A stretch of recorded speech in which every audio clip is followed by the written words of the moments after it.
I was folding towels in the upstairs hallway when I heard Mrs. Whitmore say it. Her voice carried from Emily's bedroom, warm and delighted. "Oh honey, this painting is extraordinary. We need to frame this one too." I glanced toward Claire's room, 3 doors down. The door was closed. It was always closed. That was April 2008.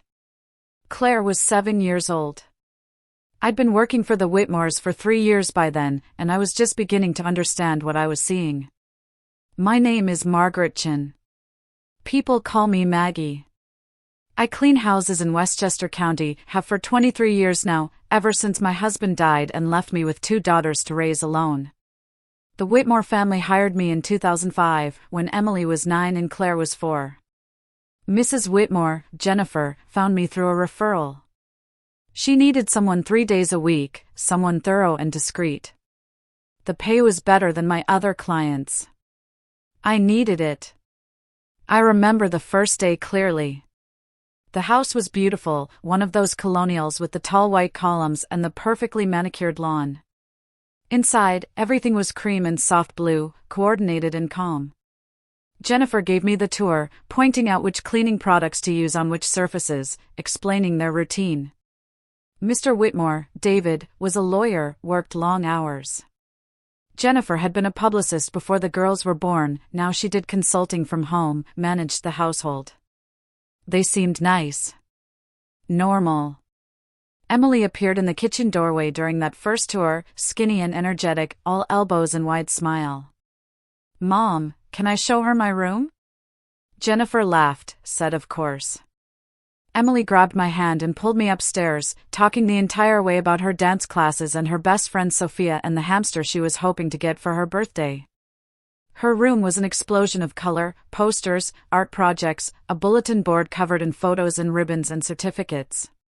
She showed me everything, narrating her life with the unself-conscious enthusiasm of a child who'd never been told to be quiet. Claire, I didn't meet until the end of that first day. She was sitting in the den with a picture book, small for her age, dark hair in 2 neat braids. When I said hello, she looked up briefly, gave a tiny smile, and returned to her book. Jennifer, walking me out, said, "Don't mind Claire, she's shy. Takes her a while to warm up to people." I didn't think much of it then. Kids are different.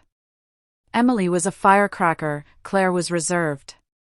Normal sibling variation. But over the months, I started noticing things.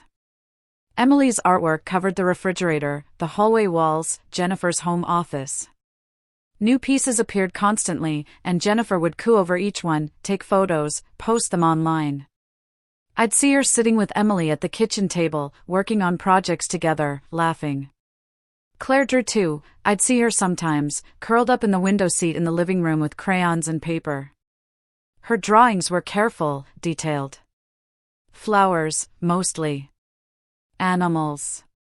She'd spend an hour on a single picture, getting the petals just right. But I never saw those drawings on the refrigerator. Once, I found a stack of them in the recycling bin in the garage. They weren't crumpled or damaged. Just discarded. I didn't say anything. It wasn't my place. I was there to clean, not to parent. Emily had dance recitals, soccer games, piano lessons. The family calendar on the kitchen wall was dense with Emily's activities, color-coded and starred. Jennifer drove her everywhere, often with David leaving work early to attend performances. I'd be vacuuming the living room and hear Jennifer on the phone with another mother. "Emily's doing the solo this year, we're so proud, she's worked so hard." The pride in her voice was real, uncomplicated. Claire took gymnastics for a while. I know because I'd see the leotard in the laundry. But I never heard Jennifer talk about it, never saw it on the calendar.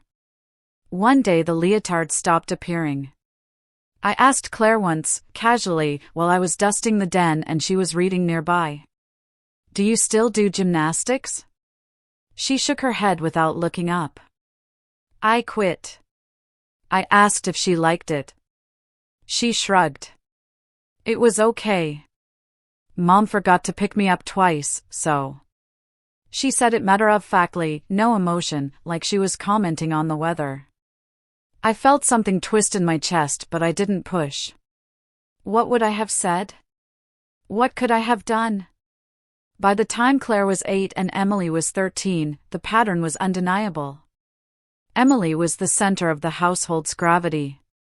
She was bright, charming, easy to love. She'd walk into a room and the energy would shift, Jennifer would smile, David would look up from his laptop, attention would focus. Emily had stories from school, drama with friends, ideas for weekend plans. She filled space naturally. Claire had learned to take up none. She was quieter than ever, spent most of her time reading or drawing in her room. When the family ate dinner together, which was often, the Whitmores were good about that, Emily would dominate the conversation. "Mom, you won't believe what happened in drama club today," and she'd launch into some elaborate story while Jennifer and David listened, engaged, asking questions. Claire would eat in silence, pushing food around her plate. Sometimes Jennifer would remember to ask, "How was your day, Claire?" and Claire would say, "Fine," and that would be the end of it. Jennifer would turn back to Emily without pressing. I wanted to scream sometimes. Ask her more. Make her talk. See her. But I was folding napkins, wiping counters, keeping my head down. One afternoon, I was cleaning Emily's bathroom. She was 14 then, Claire was 9, and I found a journal on the counter, left open. I shouldn't have read it. I know that. But my eyes caught a line before I could stop myself. Mom says I'm destined for great things. She says I have a special light. I'm so lucky she believes in me. I closed it quickly, my hands shaking slightly. It wasn't the words themselves. It was the casual certainty in them. Emily had no idea what it meant to not be believed in. She'd never had to question whether she mattered. I went to put fresh towels in Claire's bathroom next. It was always neat, almost untouched. Claire barely made messes. I noticed she'd taped a drawing to her mirror, a bird in flight, wings spread wide, detailed and beautiful. In the corner, in tiny letters, she'd written, "One day." I stood there longer than I should have, staring at that bird, and I felt something crack inside my chest. That night, lying in my own bed in my own small apartment, I thought about my daughters. May and Sophie, both grown now, both doing well. I'd raised them alone, worked 3 jobs at times, and I'd made mistakes, God knows I had, but I'd seen them. I'd known them. If one of them had been quieter, struggling, I would have noticed. I would have dug deeper. Wouldn't I? The doubt crept in then, and it never fully left. The Whitmores weren't cruel people. That's what made it so insidious. David was kind to me, always asked about my daughters, gave generous holiday bonuses. Jennifer was warm, thoughtful, remembered my birthday. They loved their children. I truly believe that. But their love had a spotlight, and it only pointed one direction. Emily thrived in it. How could she not? She was told constantly that she was exceptional, talented, special. She believed it because why wouldn't she? Her parents' devotion was complete and uncomplicated. She didn't choose to be the favorite. She was just a kid accepting the love she was given. And Claire? Claire learned to survive in the shadow. When Claire was 11, she started spending more time in the basement. The Whitmores had finished it nicely, couch, TV, her own space. Jennifer seemed relieved, actually. Claire likes her privacy, she'd say, as if it were a quirk and not a retreat. I'd go down there sometimes to vacuum, and I'd find Claire watching old movies by herself, or doing homework with headphones on, sealed off. Once, I tried. I sat down on the edge of the couch and asked what she was watching. She glanced at me, surprised. People didn't usually seek her out. An old Hitchcock film, she said.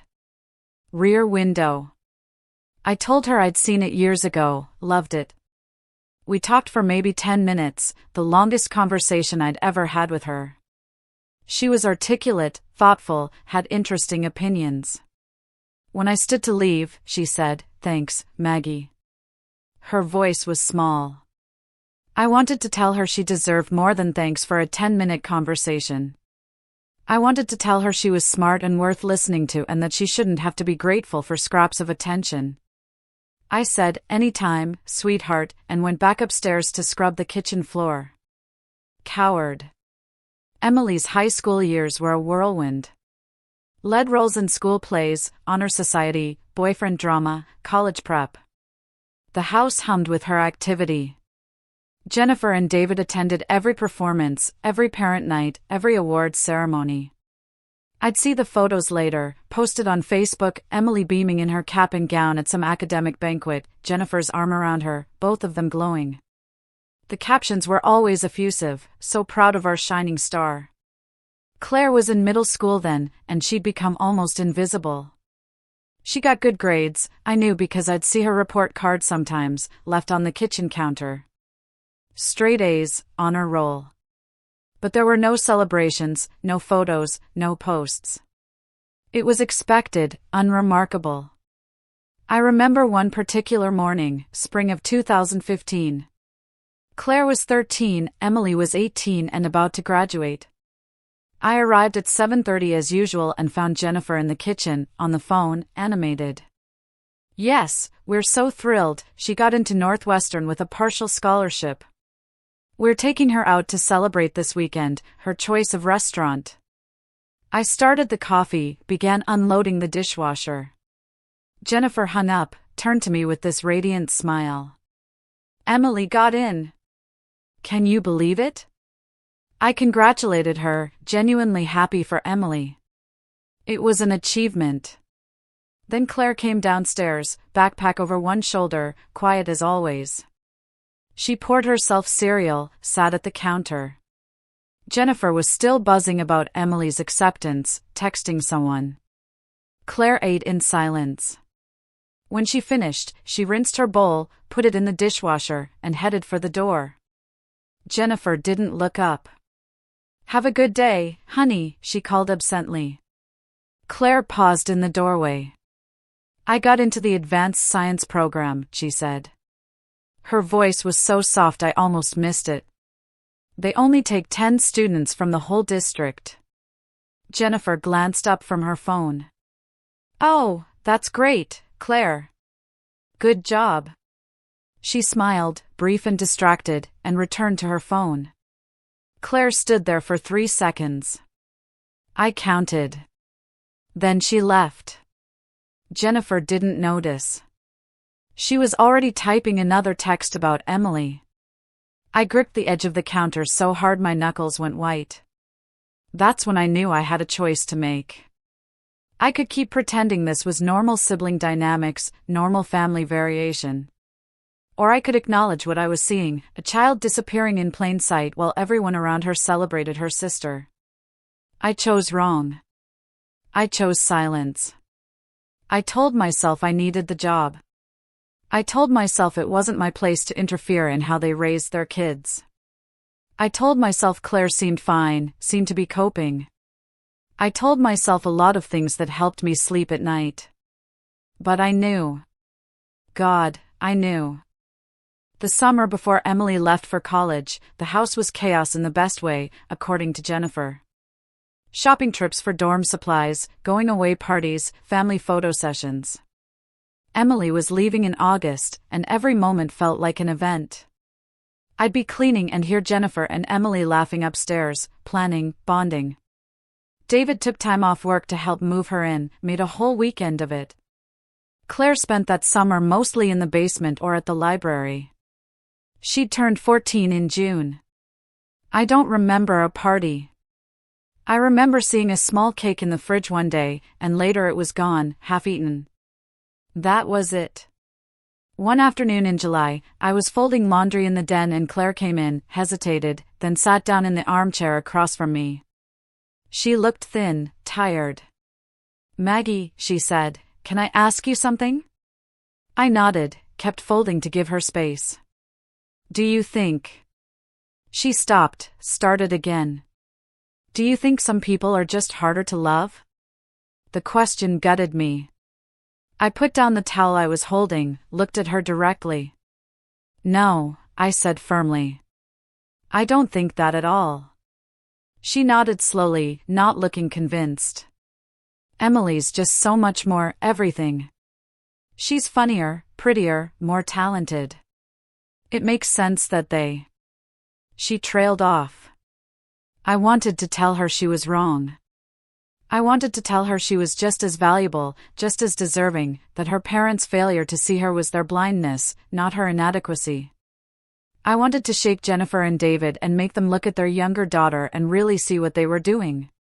Instead, I said, "You're special in your own way, Claire. Don't forget that." She gave me a sad little smile, like she was humoring me. "Thanks, Maggie." She left the room, and I sat there with a pile of half-folded towels, hating myself. Why didn't I do more? Why didn't I say something to Jennifer, pull her aside, make her see? I've asked myself that question 10,000 times in the years since. The truth is complicated and cowardly. I needed the income. My own daughter Sophie was starting college, and May's car had just died, and I was helping with both. The Whitmores paid well, reliably. If I'd confronted Jennifer, if I'd overstepped, I could have lost the job. And I told myself that if I lost the job, I'd lose the ability to be there for Claire at all, to be the one person who saw her. But that was a rationalization. The deeper truth is that confronting people about their parenting is terrifying. It's intimate, volatile. I was afraid Jennifer would get defensive, angry. Afraid I'd make things worse. Afraid of the awkwardness, the burned bridge. So I stayed quiet, and I told myself my presence was enough. That being kind to Claire when I saw her, listening when she talked, noticing her, that it mattered. Maybe it did. But it wasn't enough. Not nearly. Emily left for Northwestern in late August, and the house felt emptier. Jennifer cried for 2 days, kept going into Emily's room and just sitting there. David seemed lost, kept checking his phone for texts from her. They talked about her constantly, how she was adjusting, what clubs she was joining, whether her roommate was nice. Claire started high school that same week. Jennifer remembered to take a first-day photo, but only because David reminded her. I saw it later, posted with a generic caption, "First day of high school." Time flies. No exclamation points about her shining star this time. Just acknowledgement of time passing. Claire looked so small in that photo. That first year with Emily away was strange. The house was quieter, and I thought hoped, that with Emily gone, Jennifer and David would finally turn their attention to Claire. That without the brighter light, they'd see the daughter who'd been there all along. It didn't happen that way. Instead, Emily's absence became another thing to talk about. Jennifer called her almost daily, long conversations I'd overhear while cleaning nearby. "How's the theater program? Did you get the part? Tell me everything." Jennifer joined a mother's group for parents of college students. She was on the phone constantly with other moms, sharing stories, comparing notes. Emily came home for Thanksgiving, and it was like a holiday within the holiday, special meals, outings, everything oriented around her visit. Claire was just there. Going to school, doing her homework, existing in the margins. I watched her pull further into herself. She joined the school newspaper, I think, because I'd see her with a notebook sometimes, writing. But I never heard Jennifer mention it. Once, I asked Claire about it while I was dusting the living room and she was curled up reading. "How's the newspaper going?" She looked up, surprised I knew. "It's good. I'm writing a piece on the school's recycling program." "That sounds interesting," I said, meaning it. She shrugged. "It's not exactly thrilling, but it matters, I think. Most people don't realize how much waste we produce."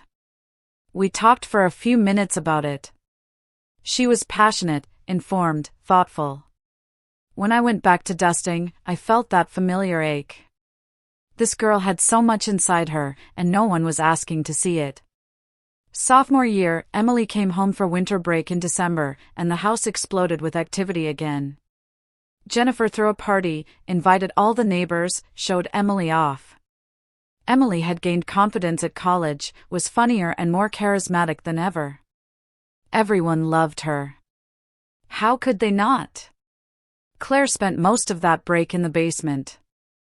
I found her down there on Christmas afternoon.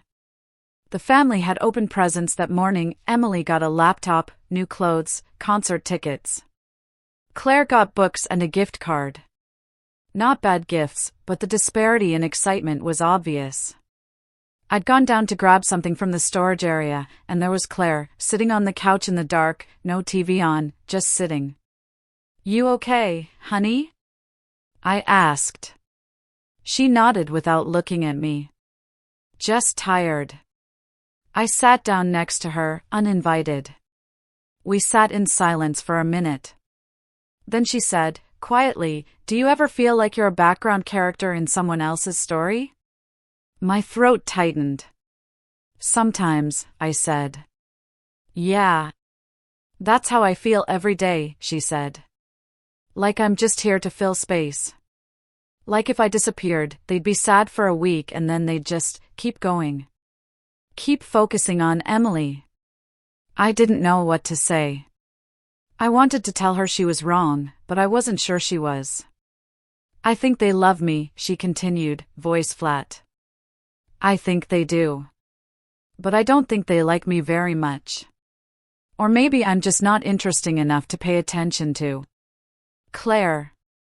"It's okay," she said, cutting me off gently.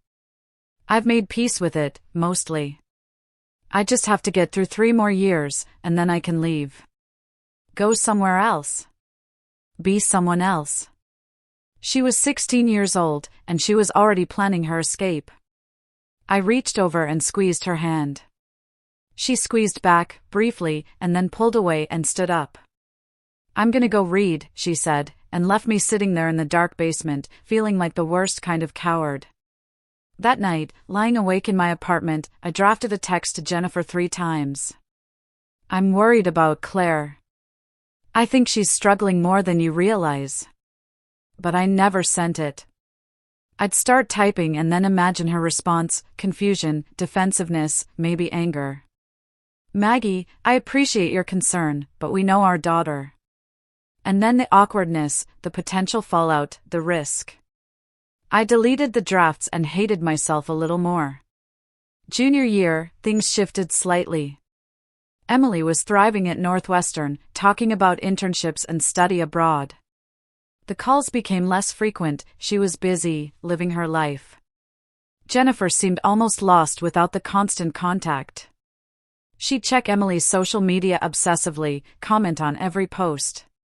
Claire, meanwhile, was doing well academically. Honor roll again, some award for an essay she'd written. I saw the certificate on the kitchen counter one day. When Jennifer came in, I mentioned it. "Oh, yes," she said, distracted. "Claire's always been good at school. Very self-sufficient." Self-sufficient. That was the word she used. Like it was a compliment, like Claire's independence was a gift rather than a survival mechanism. I wanted to shake her. I wanted to scream, "She's self-sufficient because she has to be. Because you've never given her a reason to need you." But I didn't. I smiled and nodded and went back to wiping down the counters. That spring, Claire got accepted into a summer program at Columbia for high school students interested in journalism. It was competitive, prestigious. She mentioned it at dinner one night. I was in the kitchen, heard it through the doorway. Jennifer said, "That's wonderful, honey." But there was no follow-up, no questions about what she'd study or what it meant to her. The conversation moved on quickly. The next week, Emily called to say she'd gotten an internship at a theater in Chicago, and Jennifer was on the phone for an hour, celebrating, posting about it, texting relatives. Claire never mentioned the Columbia program again in my presence. I don't know if she ended up going. Senior year arrived, and with it, college applications.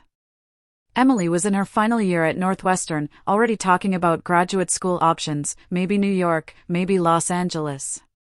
Claire was applying too, but quietly. I'd see her working on essays late at night sometimes when I'd come in early, sitting at the kitchen table with her laptop, face illuminated by the screen.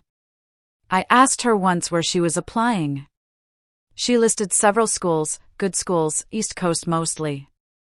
Want to get far from here? I asked gently. She looked at me, and for just a second, her mask slipped. Yeah, she said.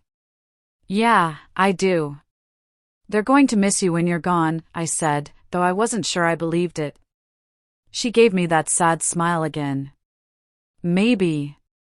Applications went out. Winter passed. Acceptance letters started arriving in March.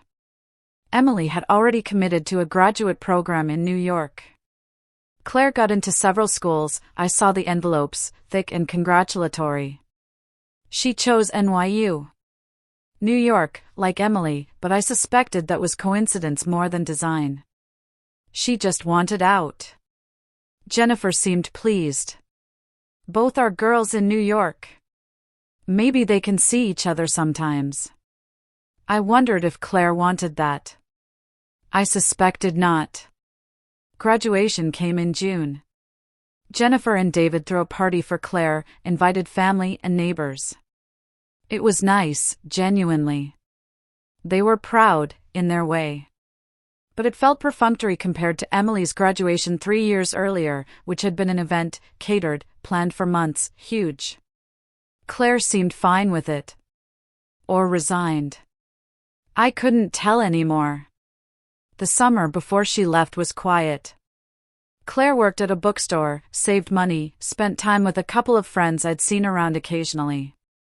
Emily was already in New York, getting settled. Jennifer visited her twice that summer, helped her apartment hunt. She didn't take Claire along.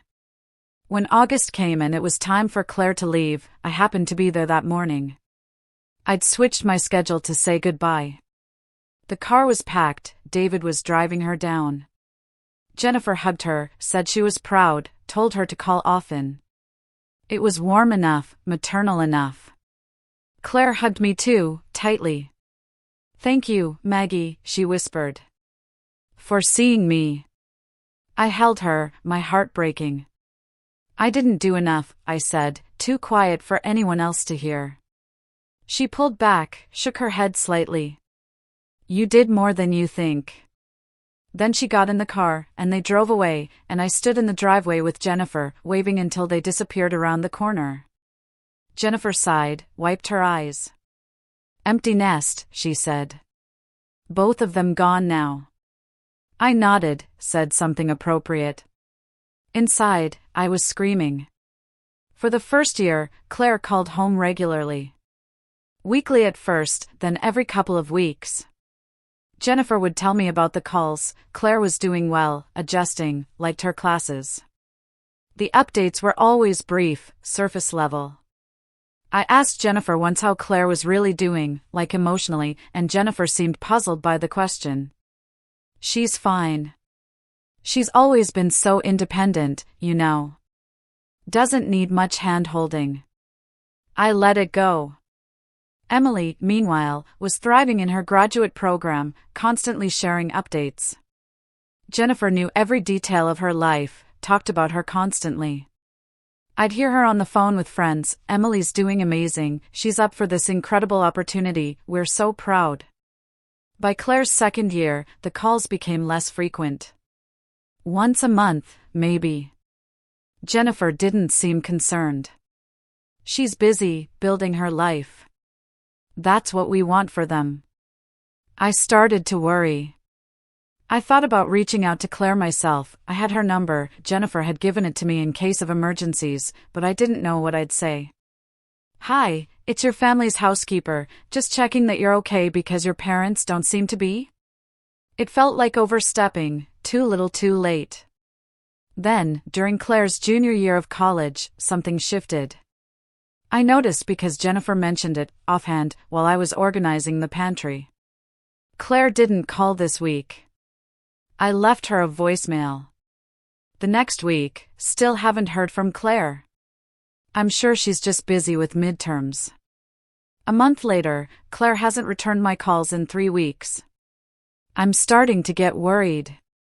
I asked if she tried texting, emailing, other ways of reaching out. She had no response. Jennifer finally got through in early December. I wasn't there, but she told me about it later, clearly shaken. I finally reached her. She was cold, distant. Said she'd been busy, but it didn't feel like the whole truth. When I asked if she was coming home for Christmas, she said no, she was staying in the city. She's never not come home for Christmas. I asked what David thought. Jennifer sighed. He thinks we should give her space, that she's just establishing independence. Maybe he's right. But her voice was uncertain. Claire didn't come home for Christmas that year, or for spring break. Jennifer tried to hide how much it hurt, but I could see it. She'd mention it in passing, Emily's coming for the weekend, wish Claire would visit too, and there'd be this crack in her voice. The following summer, Emily got engaged to a man she'd been dating for 2 years. Jennifer was over the moon, immediately dove into wedding planning. She called Claire to tell her, and apparently Claire congratulated her but said she'd have to check her schedule about the engagement party. She didn't come to the engagement party. Said she had work obligations she couldn't move. Jennifer was hurt, confused. I don't understand why she's being like this. We've always been close. I bit my tongue so hard I tasted blood. Always been close? When? When had they ever been close? But I didn't say it. I never said it. The wedding was planned for the following spring. Claire committed to coming, which seemed to ease Jennifer's worry slightly. But over that year, Claire's contact dwindled to almost nothing. Birthday calls were brief and obligatory. Holidays, she had excuses. She graduated college, with honors, Jennifer mentioned almost as an afterthought, and was working at a non-profit in New York, but Jennifer knew few details. She's so private, Jennifer would say, frustrated. She never tells us anything. I wondered if she'd ever ask the right questions. The wedding came. I wasn't there, of course, but I saw the photos later. Emily looked radiant, David and Jennifer beaming. Claire was in the photos, in her bridesmaid dress, smiling appropriately. But even in pictures, I could see the distance in her eyes. After the wedding, Claire went nearly silent. Months would pass between contacts. Jennifer would call, leave voicemails, send texts. Sometimes Claire responded, brief and polite. Sometimes she didn't. It was like watching someone slowly amputate themselves from the family, and Jennifer couldn't understand why. David seemed less bothered, or maybe just better at denial. She's building her own life. That's what kids do. But this was different, and some part of Jennifer knew it. 2 years after the wedding, Jennifer confessed something to me. I was cleaning the kitchen, she was having coffee, staring out the window. I think Claire hates us, she said quietly.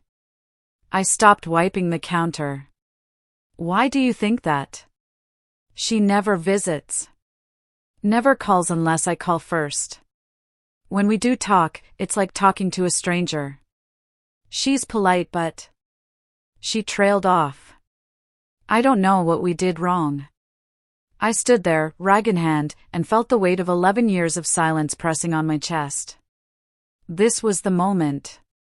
This was when I could say something, explain what I'd seen, help her understand. I'm sure she doesn't hate you, I said instead. She's just finding her way. Jennifer nodded, wanting to believe it. Emily says I'm overthinking it. She says Claire's always been weird about family stuff. Weird. That's what Emily called it. Not hurt, not neglected. Weird. I went back to cleaning, and the moment passed. That was 4 years ago. I still work for the Whitmores, though just 2 days a week now. I'm not as young as I used to be, and I've cut back on clients. Emily lives nearby with her husband and their 1-year-old daughter. She visits often, and Jennifer is deeply involved in her granddaughter's life, babysitting regularly, posting photos constantly. Claire, as far as I know, hasn't been home in over 5 years. She didn't come for the baby's birth or the first birthday. Jennifer has stopped mentioning her as much, though I can see it still hurts. There's a framed photo of both daughters in the living room, but it's from years ago, before the distance solidified. I don't know if Claire is okay. I don't know if she's happy, if she's built a life she loves, if she's healing or still hurting. I don't know if she thinks about her family, if she's angry or just indifferent. I don't know if she ever thinks about me, about those small moments in the basement or the kitchen when someone saw her. I hope she's okay. God, I hope she's okay. But I carry her with me. Every day. Every time I go to the Whitmore's house and see Jennifer's confused sadness, every time I hear Emily talk about her sister like she's a stranger, I think about Claire. I think about the little girl drawing birds in her room, the teenager sitting alone in the dark on Christmas, the young woman who said she felt like a background character. And I think about all the times I could have said something, done something, been more than a witness. I tell myself I was in an impossible position. I tell myself I did what I could within the boundaries of my role. I tell myself that intervening might have made things worse, might have cost me the job and eliminated even the small comfort my presence might have provided. But late at night, when I can't sleep, I wonder if I'd pulled Jennifer aside after that morning when Claire announced her science program acceptance and was ignored, if I'd said, gently but firmly, "I think Claire needs more from you," would it have changed anything? If I'd spoken up after that conversation in the basement when Claire asked if some people were harder to love, if I'd gone upstairs and told Jennifer what her daughter had said, would she have woken up? Or would she have fired me, gotten defensive, doubled down? Would Claire have been embarrassed, felt exposed? Would I have made everything worse? I don't know. I'll never know. What I do know is that I watched a child disappear, year by year, moment by moment, and I said nothing. I was kind to her when I could be, but kindness isn't intervention. Witnessing isn't protection. I saw the Whitmores as good people who made a mistake, who loved imperfectly, who were blind to what they were doing. And they were those things. But good people can still cause profound harm, and love that only flows in one direction isn't really love, it's favoritism, and the child left in the cold feels every degree of that difference. Emily never meant to hurt Claire. She was just a kid, then a young adult, accepting the affection that was given to her. She couldn't have known what it cost her sister because no one told her. The system worked for Emily, so why would she question it? And Claire learned to need nothing from anyone, to expect nothing, to protect herself by leaving before anyone could choose to not choose her again. I'm 62 now. I think about retirement sometimes. When I do, I think about stopping by the Whitmore's house one last time and telling Jennifer everything. Not to hurt her, but to help her understand. To give her the truth I should have given her years ago. But I probably won't.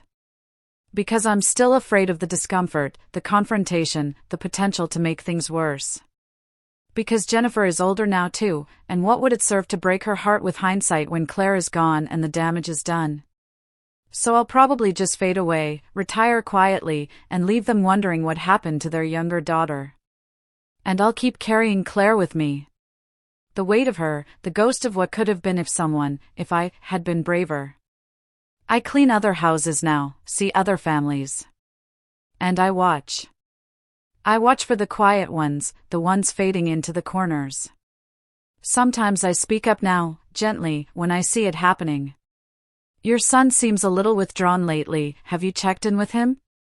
Your daughter mentioned feeling left out, might be worth a conversation. Small things. Maybe they land, maybe they don't. It's too late for Claire. But maybe not for someone else's Claire. I don't know if that's redemption or just me trying to ease my conscience. When you see someone disappearing right in front of you, slowly going silent and small, and you don't do enough to stop it, Are you just a witness, or are you complicit? I've been asking myself that question for years. I still don't have an answer.